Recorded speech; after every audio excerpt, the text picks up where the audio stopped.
Champion players, champion club. Melbourne wins another one. Yes, it is! Reece Terry brings up her 200 in style. Oh, Sam Kerr! And boy, did she hit it sweet! Redemption for Golden State. One of the great playoff runs of all time is complete. The Warriors are NBA champions again.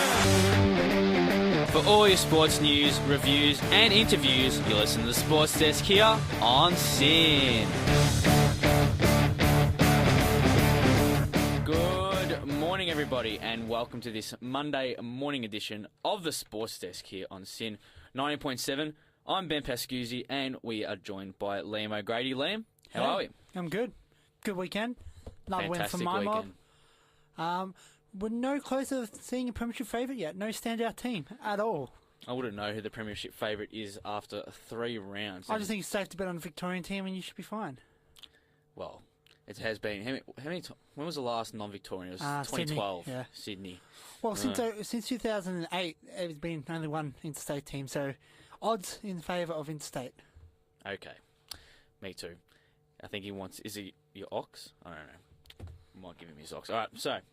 Someone's interrupting the show. With the first Friday night match, the first match of the round, which was on Friday night. It was Collingwood and Carlton.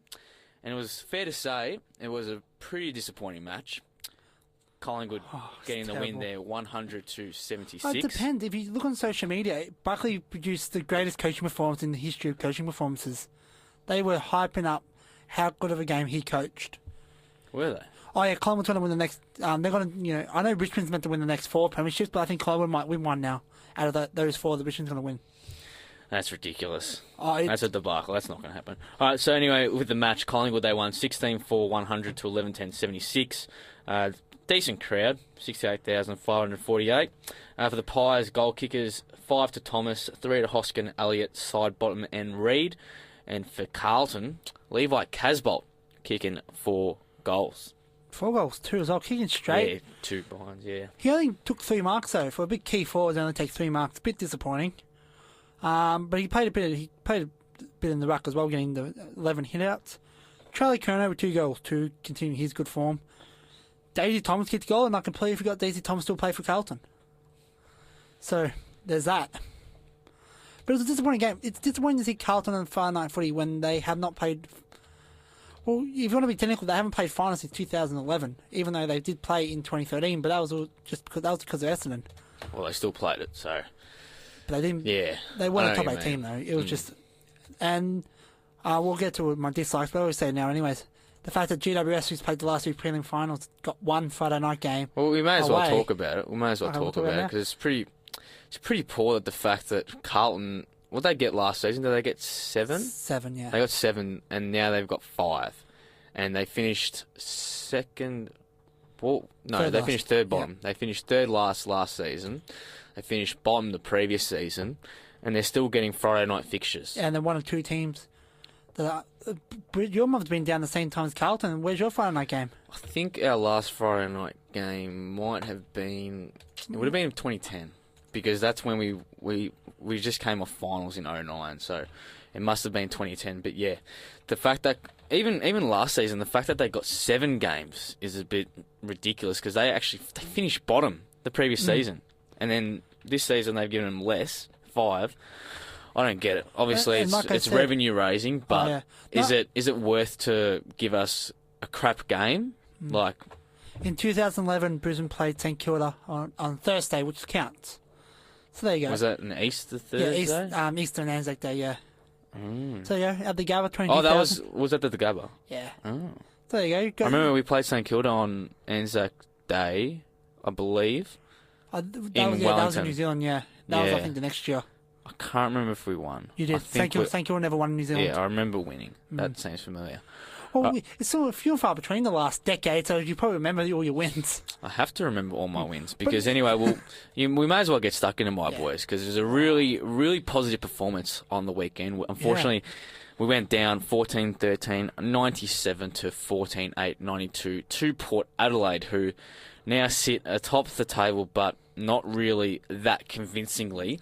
The performance against the Lions, Brisbane pretty much, they were down in the first term, got the lead at half-time, then allowed Port back into the match in that third term. However, they kicked clear towards the end.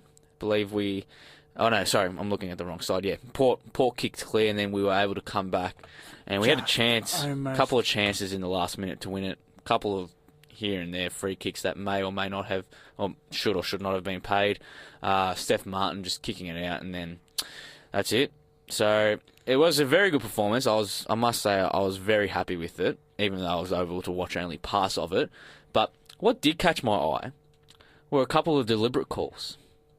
Were you able to watch the whole match, or were you able to see the deliberate calls? I was going back and forth between the Melbourne game and the Brisbane game. All right, well, we'll get stuck into some of the deliberate calls that I saw. There was one, Sam Powell-Pepper. He was pretty much, where was he? He was around on the wing, in between the wing and the centre circle. Just booted it, and it was clearly a miss kick. And I think the nearest Port player may have been 10 metres away. It's gone out of bounds near the forward 50. Umpire's gone deliberate. And the one which had me in an absolute uproar was Harris Andrews in the defensive 50, had Tom Rockcliffe chasing him.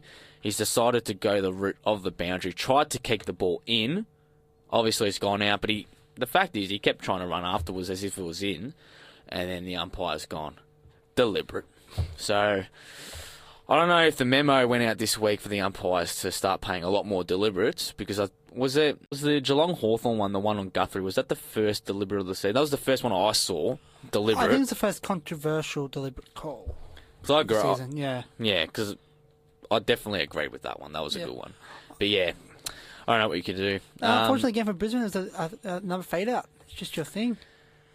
Yeah. You've got to get a winning culture, and well, it wasn't really a fade out because we kept Port to only 5 behinds. Third quarter fade out. Yeah. We allowed 7 goals to 2, so that's going to lose you the game. I'm surprised Port didn't kick even more.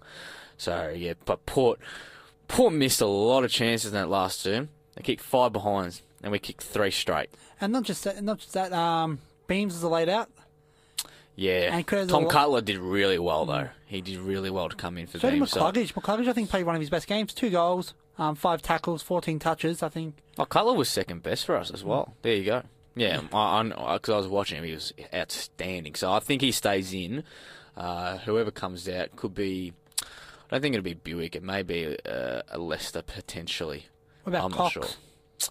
I like Cox. Let's say I like Cox as well. Righto. Whatever floats your boat. We'll move on to the next game, and it was a drought breaker. Melbourne. Scoring 123. When Melbourne last defeated North Melbourne? 7. You were 7. I was 7. So it was 2006. I was 10. Late 2006. I think it was around 20. That rings a bell. So that was the last time Melbourne were able to defeat North Melbourne, and it was 17 times that North won in a row. So Melbourne winning 18-15, 123 to North Melbourne's 13-86.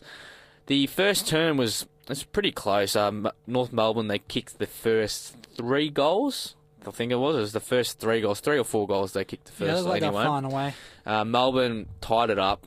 They led it by 2, and then North kicked the last couple to lead it, and then from then on in, it was all Melbourne. So they were able to run away with the match from there. Tommy Bugg starred for the D's, kicking 4 goals, along with Garlett, who also snagged 3. And big Benny Brown from North Melbourne kicking 4 as well. He's just on his merry way. Another bag. Well, I tweeted last year, and North Melbourne replied to my tweet. I said, by the time he finishes his career, Ben Brown will kick more goals than Wayne Carey. That's my big call, and I'm sticking with that big call. How many goals did Wayne Carey kick in his career? 600. Not as much as you think. Yeah. I didn't think it was that many. So, what's Ben Brown on at the moment? I think he's almost at 200. He's almost at 200. Wowee, you never know. That could happen. You never know. The interesting thing with Melbourne is the fact that Angus Brayshaw is not playing. Former pick 3.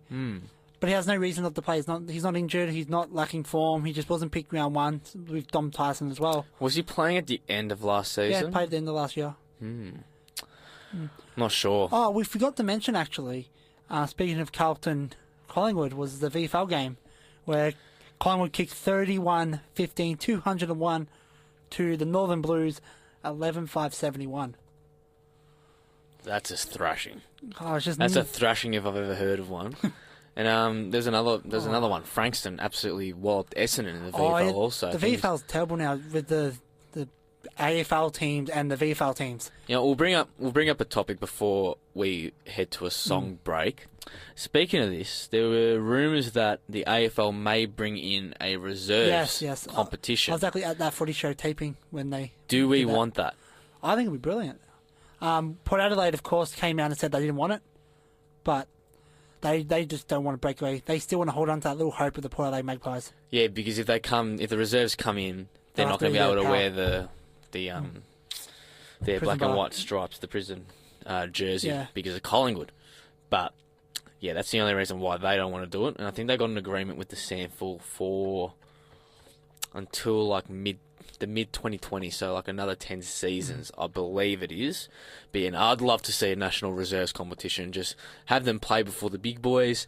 You can watch more footy, get more bang for your buck. I don't see how it's a loss. I think I said it with Caleb. I said, wouldn't it be a good idea to have everyone in the reserves you can pick from instead of having the mid-season draft like we're talking about?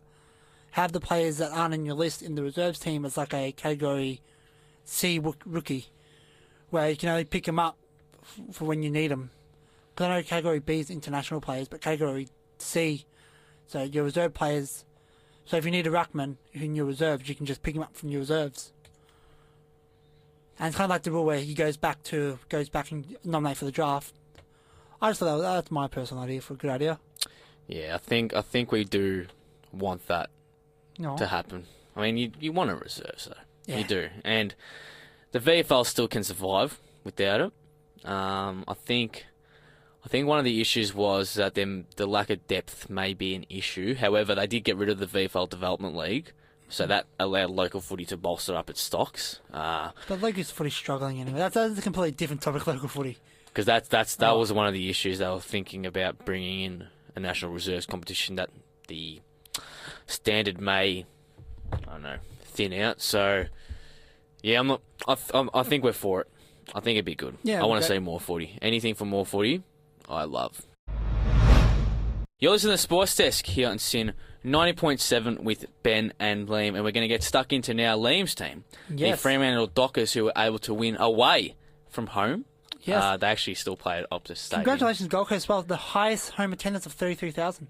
Highest home attendance. How about that? That's fantastic. Congratulations to the Gold Coast Suns. They had a really huge following, didn't they? Yes. You could see actually, their cheer score was actually quite... I don't know if they... either they got a not too bad following in Perth, or a lot of people from the Gold Coast came over, but their cheer score was a decent size, especially for a team like the Gold Coast. That's fantastic for the Suns. Anyway, they lost 10-8, 68 to 13, 18, 96. The home ground curse. The home ground curse is back for the home team there at Optus. I'm going to pump up a player's tyres here. If the All-Australian was picked tomorrow, this guy would be in the All-Australian team, and I guarantee you can't guess who it is. Maybe you could, because we've probably spoken about him before. Who is it? Who do you think I'm talking about? I'm not sure. Not sure. Alex Pearce. Piercy. Kept Danaher, kept Charlie Dixon to 1 goal.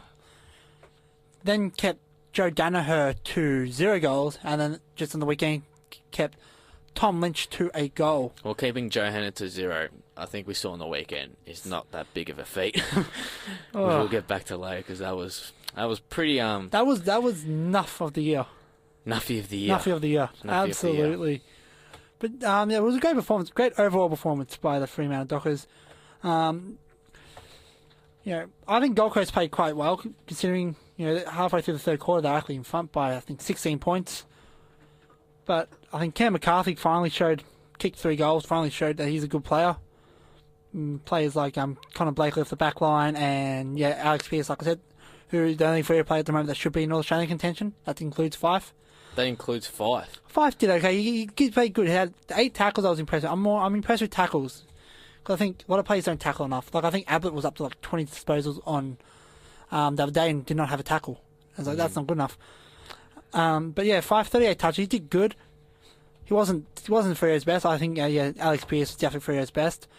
Bailey Banfield, I can't wait for Freo supporters to be really pissed off when he doesn't get the NAB Rising Star nomination this week. Because, I'll quote Freo supporters. It's the Victorian bias. It's the Victorian bias. He won't get nominated because of the Victorian bias. That's you, Liam. That is you. I like to take the piss out of it a bit. I believe to an extent. I do believe there's a bit of a bias, but I believe there has to be a bit of a bias. Yeah, there's always going to be, and there always will be a bias. I believe the Victorian bias has not determined the last few grand finals. Oh, no, not at all. But I do believe there is a bit. Well, actually, speaking of that, like in grand finals and being played at the G, 7 of the last... Well, the interstate teams, when they have played at the G, they've won more times than Victorian teams. Oh, I got into the conversation for your supporters and never use logic against people. I did mention that West Coast in 91, Sydney in 96, and Port... West Coast again in 93? And then are you talking about losses? Yeah, then Port in West Coast 07. lost in 91. This is before, recently, with the only time the interstate club lost the Victorian club. Mm. And I can explain, Freo in 2013 were unprepared, Sydney in 14 were over...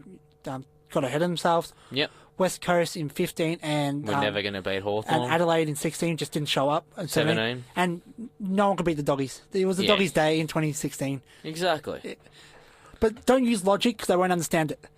But it's a good win for Freo. Gold Coast are no longer undefeated. Port's the only undefeated team. Let's head off to the next game, which is Sydney GWS, the Battle of the Bridge. Battle of the The Bridge. first derby of 2018, actually, and the Sydney got over the top. 6-7, 103 to... 16. 16, yes. That's it. 16, 7, 103 to 12, 15, 87. And in my opinion, Buddy Franklin's the best player in the AFL. Oh, without a doubt. Like, obviously he didn't kick a goal for the first 3 terms, but his 2 late goals were incredible. Oh, they especially the don't argue goal, and where was he? About 60 metres out, pretty much from the centre square. It was ridiculous. So. And GWS kicked the last 3 goals, and they had all the momentum. They were coming home, and then Buddy just bang. He is the best player in the AFL at the moment. I agree. He's. I think he's been the best player for the past maybe 4 seasons. He's out and out. Like, obviously you got the Brownlow, all that, but in terms of out and out superstar, but you cannot go past him. He's the AFL version of LeBron James. I agree. When he was younger, got a lot of hate because he was overhyped, overrated. Now that he's older, towards the end of his career, get a lot of the GOAT status. Yeah. So he's the AFL version of LeBron James. I I think GOAT. GWS is very disappointing not to win. Kicking 15 points is not good enough. Tim Taranto doing his best Nick Revolt impersonation. I believe GWS should have actually won the game if they kicked straight. But let's head over to the next game. The Wooden Spoon favourite St Kilda played off against Adelaide Crows. 7-13-55 to Adelaide. 15-14, 104. St Kilda was just dreadful. It's a very boring game to watch. It was. Very, very boring. I think that pretty much just sums up the match. Betts kicked 3, same with Walker for the Crows. Betts actually missed the birth of his 2, I think he's got 2 twins now. He twin watched girls. it on his phone, so yeah, very disappointing performance from St Kilda. Adelaide back on track, and I think they've beaten St Kilda the last 9 times now by similar margins as well, so a snorefest to say the least in that match. And the biggest incident was Jake Carlisle having a dummy spit. I didn't see that. Well, I think he thought it was a free kick to him, and it wasn't a free kick, and he absolutely spat the dummy. And someone who's not the biggest fan of Jake Carlisle, I think he's a bit of a not a good player. A bit of a not a good player. Okay, I think we know where you're going with that. So I couldn't care less really about that. Neither could I. All right, we'll move on to the next game. Richmond and Hawthorn at the G. This was a pretty good match. 70,000, if you don't mind, at the ground. It was 70,000. There you go. Packed. Yeah, Richmond defeating the Hawks, holding off a late surge from Hawthorn. 15-12, 102 to 13-11, 89. Richmond played very well. I think proving that they are, because they weren't really consistent for the first 2 performances, but this time around, a much more complete performance to say the least. However, in that last term, a lot of Tiger supporters would have been biting their fingernails. Because they kicked only 3 goals 1 to Hawthorn's 6 goals 3. So a lot of scares would have been going through the Tiger camp. Pulling your Richmond again. But they were able to hold on and win by 13 points. Did you see the goal review? That wasn't a goal review. That was Yes. a goal review. Yes. That was dreadful. There was a goal review. There was a goal. It was clearly behind. And then obviously the bloke just pressed the wrong button. Yeah, that's what I and he's think. I gone think back. he pressed the wrong button, yeah. Then they reviewed it again and then behind. So that was a bit disappointing, but I don't know. Not much you can do when you press the wrong button, I guess. Alex Rance will be in a bit of trouble with his late hit as well on Gunston, I think. Yes. And just before in the Freo game, Sandlands will also be in trouble with a head-high hit on Jared Lyon. So those two big names that will be probably rubbed out for the weekend. But it was a great win by Richmond. Proved they're not having a hangover. Speaking of hangovers, the Western Bulldogs got a win. And they played well. Yeah, the Doggies played extremely well, and Essendon were absolutely dreadful. The Doggies kicking 14 goals, 20 behinds, 104 to 12-11-83. In the first term, the Doggies kicked 3 goals, 9. I think, and at one stage they were 1 goal, 9. Yeah, no, the 1 goal 8, but Whatever it was, yeah, it was just dreadful. ridiculous. Like they could have had the game done and dusted by quarter time, but inaccurate kicking really cost them. But thank God for their sake, they got over the line and got their first win of the season But the big in a really good talking performance. point about this game was in the last 5 minutes. Oh wow! Ben, did you play much footy as a kid? Yeah, I do. I used to. Yeah. What position did you play? What did I play? I played in the middle. I was able to go in the back pocket also, forward pocket as well. I played as a defender, but if you kicked it to a forward, just say a full forward, what would that full forward usually do if you mark the ball? Oh, you mark the ball, you go back and kick the goal. If you're 10 metres out, or 15 metres out, and you're paid the big bucks to kick goals, with 5 minutes to go and you're down by 16 points, what do you do? Oh, hand pass to Josh Green. That's what I'll do. No, he hand passed it to the ground. It did not reach Josh Green. He hand passed it to the ground. It was shocking. It So for was- those that don't know, Joe Danaher had a chance to reduce the margin to, was it 10 points? Yeah, 10. Yes, 10 points. And they were coming home. They kicked the or last 9 3 points, goals. whatever Yeah. it was. Yeah, they had all the momentum. He's had a shot. He would have had a shot from pretty much next to the square, so he was only on about a, 30-degree angle, whatever it was. He would have kicked it. You would have hoped so anyway.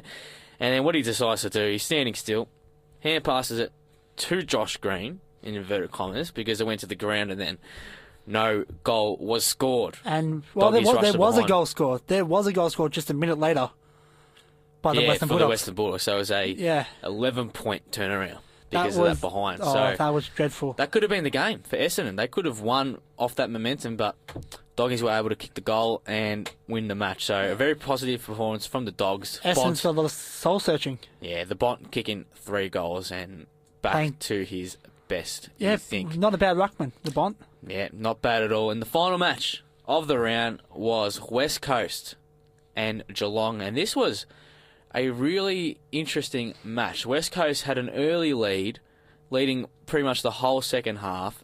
They were kept scoreless in the third term, but they were able to fight their way back. In the final term, they were able to run out victors 14-11, 95 to 11, 14-80. They were able to kick 7 goals in that final term to Geelong's 3. Actually, no, they kicked 2 behinds in that third term. My bad. But yeah, I think other than the performance, really massive talking point is the Yes, God, Cockatoo's knee injury. the God 2.0. Gary Ablett, hamstring. Yeah, you saw when he did. He definitely, the string went. The string absolutely went. And not too surprised to see him. He's had hamstring issues. He's in his mid-30s now. That's kind of what happens. If you're someone like me who has lost all respect for Ablett since he went back to Geelong, does not faze me whatsoever. The Cam Guthrie one would be big since Duncan's also out. Him doing his ankle, it looks like he's going to miss a fair bit of game time. Cockatoo's an exciting player. He's done his knee as well. Liam Ryan's a big one as well, doing his ankle in the last quarter against. He kicked the goal. Yeah, kicked the goal. So that's a big loss for West Coast. But yeah, the Abbott one, Scott said after the game, it's worse than the one he did in pre-season. So he'll be out for around probably 5-6 weeks. Wowee. And in that time, they play Sydney and Geelong, and they have a terrible record playing Sydney and Geelong. So the only positive for Geelong is that they have St Kilda. And I think, Which they'll win, you'd think, anyway. But yeah, that's the round. You want to head off to the ladder? We'll head off to the ladder. So after 3 rounds, there is only one team who remains undefeated atop the table, and that is Port Adelaide. Extremely unconvincingly. GWS dropped 1 spot to second, and then rounding out the 8, we got Adelaide, Melbourne, West Coast, Gold Coast, Sydney, and Hawthorn. For the first time since 2006, Melbourne is the highest-ranked Victorian team. There you go. Quick fun fact. Anyway, what were your dislikes and likes for the round? Dislikes and likes. Well, my likes, the Western Bulldogs, the Ruckman, with Grundy, Gawn, Stephen Martin, and Sam Jacobs all being involved in the best. I thought it was a great week for the Ruckman. I said Alex Pearce, if the Australian team was selected now, he would make it, or should make it. What about your likes? Do you have likes?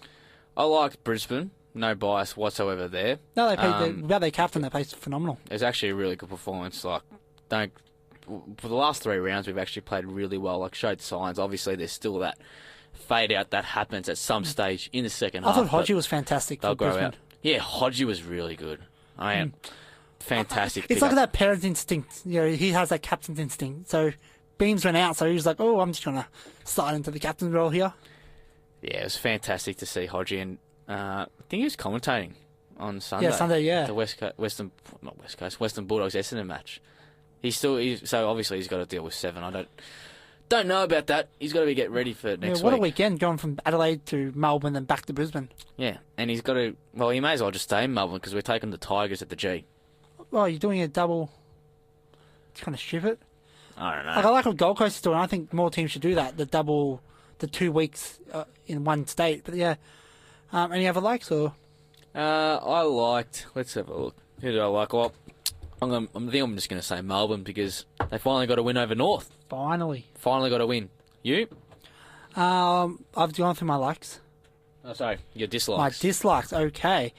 Joe Danaher. A spudtastic performance. Carlton playing the fixture. Carlton playing 5 primetime games where teams like GWS has playing 1 away game on Friday night. Not even in Canberra, their spiritual home, or in Sydney. And Alex Rance and Aaron Sandland, both teams have got important games next week, and they're both likely to miss a week or 2 with undisciplined actions. There you go. My dislikes, definitely Carlton. Obviously the fixture as well. Another dislike was Essendon. Just shocking in general. For a side tipped to make the top 4, or make the finals, potentially make top 4, and by some pundits even win a flag, which I think is a little bit over the top. But nevertheless, out of the question now. To lose to the Bulldogs in that fashion, just not good at all. And yeah, Joey Danaher. I don't know. Very frustrating. You're listening to the Sports Desk here on SYN 90.7 with Ben and Liam. And right now, we are joined by Jake Stevens, who's up in the Gold Coast covering the Commonwealth Games. Jake, how are you? Yes, I'm good. I'm fresh. I'm all right. I'm ready for another week. We're about halfway through the games now. And, it's obviously going fantastic up here. The weather's beautiful yesterday. Today it looks like it's probably going to be perfect. We're doing well up here. That's fantastic. So would you mind giving us a little bit of a wrap-up of what's happened since our last show, which was on Friday? Look, a lot. Basically, obviously. Yesterday was one of the best days for Australian performances in terms of medals, in terms of Commonwealth Games history. In fact, actually, we got 11 gold medals yesterday alone, 8 silvers and 8 bronze.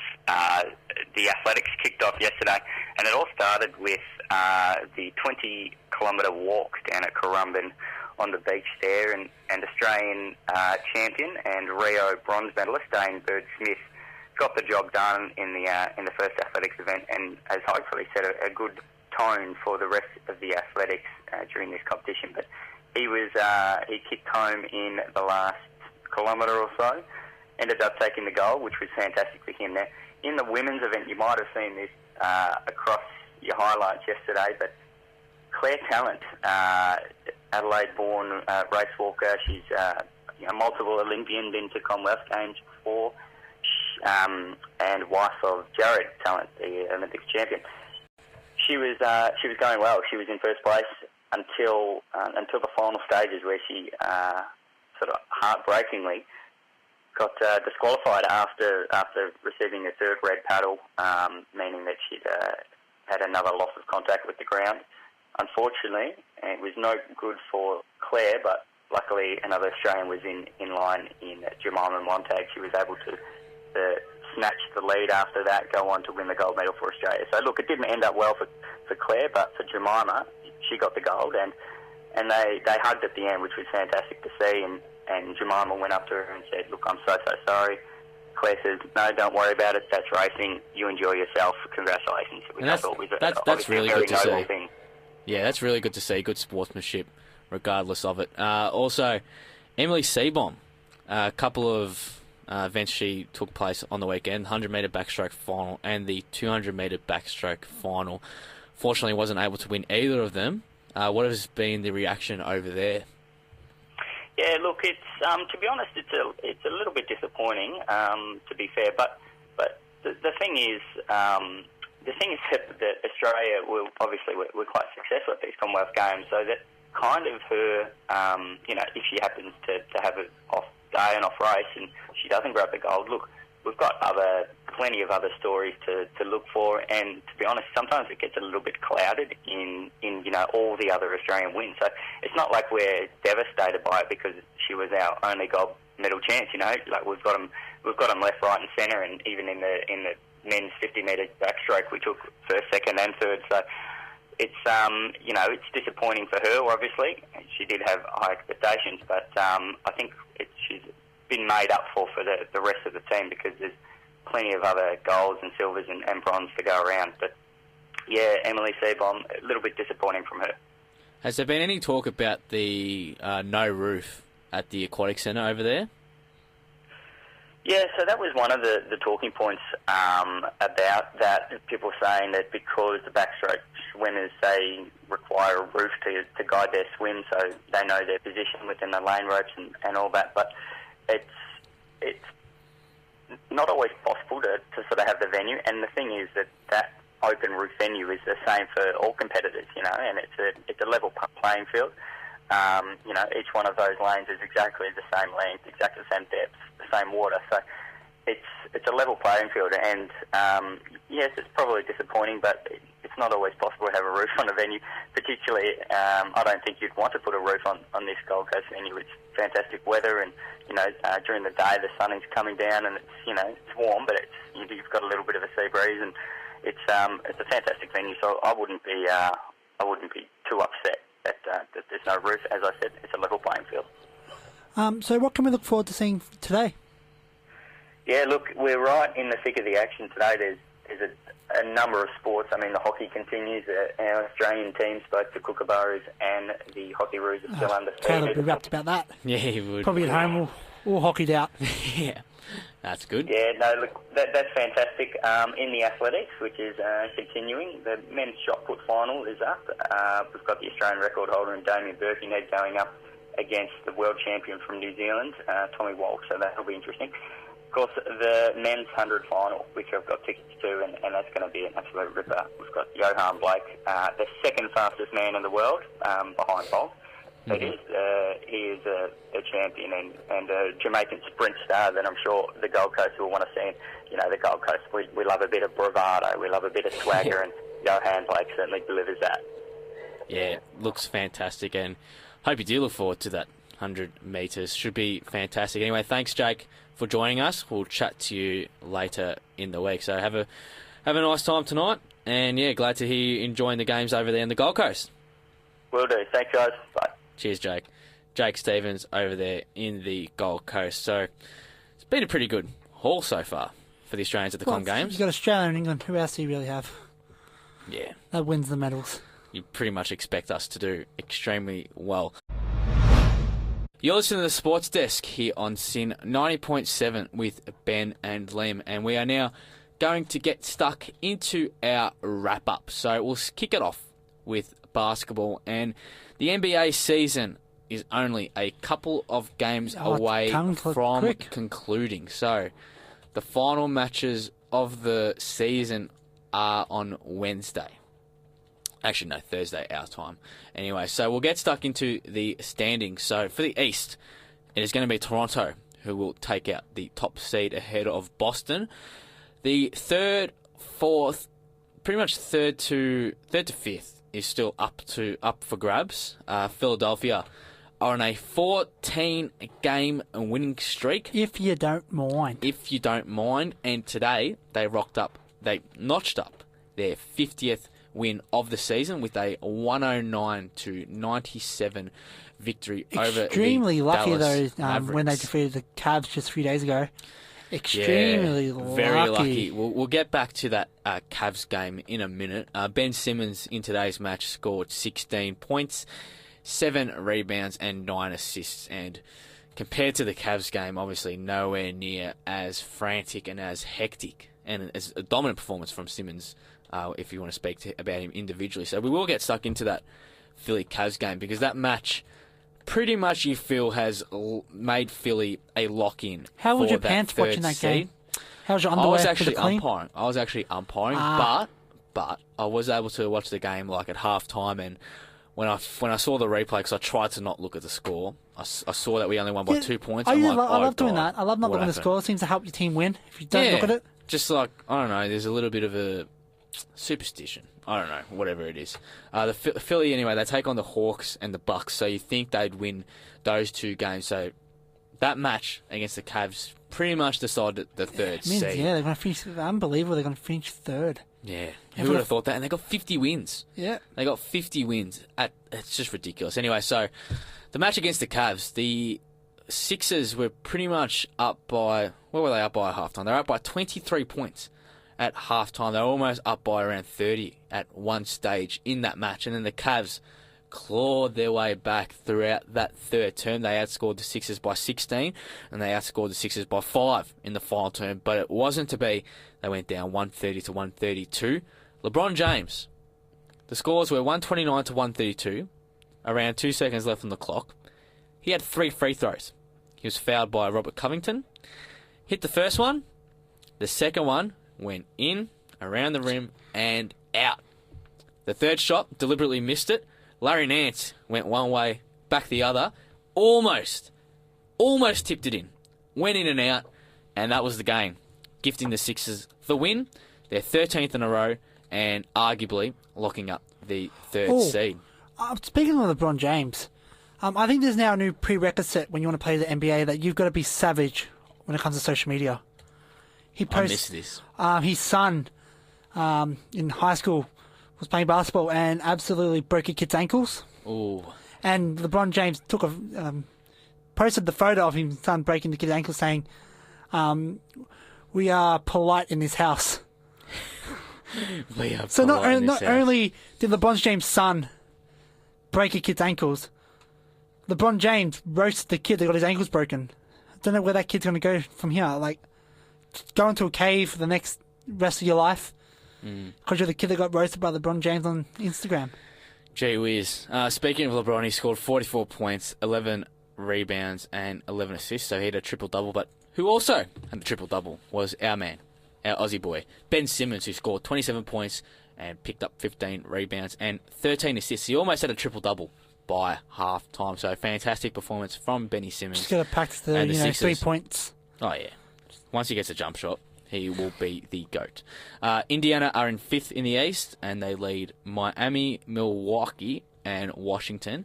Miami to Washington, there's only one game which separates them. So the bottom 3 places in the East still very much up for grabs at this stage of the season.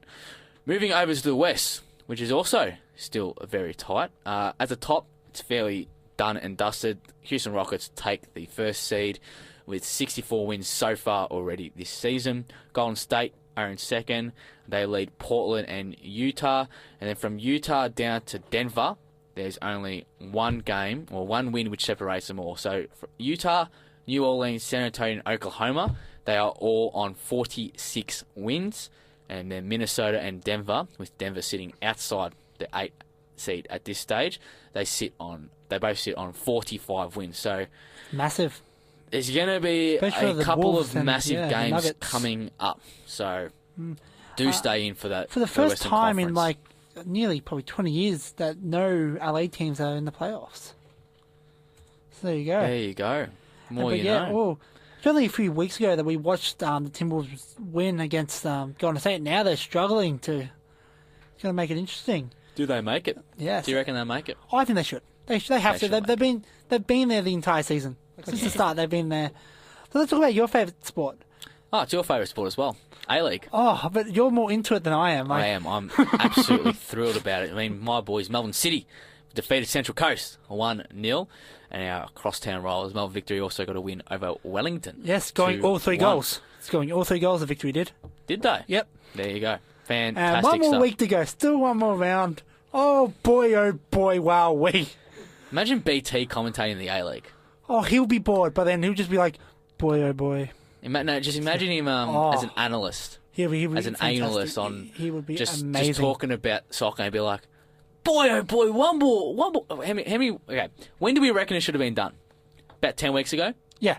10 more weeks of this? What's going on? He wouldn't be happy. I wouldn't mind 10 I more don't weeks of know. Braming It's Brian, too though. long. It is They're trying to replicate like an EPL and all that, but EPL there's just doesn't not have the following here in 2 other Australia for it. sports. Yeah, EPL does not have 2 other sports, in control. But who cares? Who cares about the A-League? We're a sports show. Like, if We've gotta Australia, talk about if the Victory make the finals or Sydney make the finals, then we'll care a bit more. But I don't. It's not like I don't care about it. I just think it's just too long. I'm going to care now I that don't the finals are beginning soon, and I'll care then because I like the finals. But in the rugby league, Yeah, rugby league. Storm again. I talked about Carlton's fixture being a mess. Melbourne Storm has played Tigers twice, and we're only at the start of the season. Round 2 and round 5, they played the West Tigers, losing both games. Seems to be can't get over the West Tigers, but they haven't been playing well. Mm-hmm. Storm. It's really unfortunate for the Storm and 2 undefeated teams still.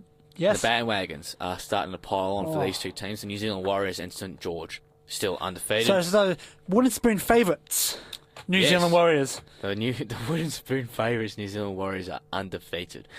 And the Melbourne Rebels in the Super Rugby had a bye, bye yes. this weekend. Anyway, that wraps up this Monday edition of the Sports Desk. Been a pleasure, Liam. Yes, it's the last time. It's emotional. Yeah, for last time for Season 1. I think we'll be back, though, in Season 2. I've got to figure out our timetabling and all that. But, yeah, Liam will be back on Wednesday anyway for his farewell Season 1 show with Caleb.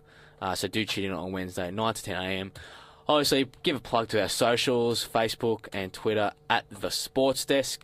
And you can tune in to all our shows on Omni. So that's been another Monday edition of The Sports Desk, our final one for Season 1. We hope you've enjoyed listening to us. And do tune in on Wednesday to Liam and Caleb also from 9 to 10 a.m. Thanks, guys.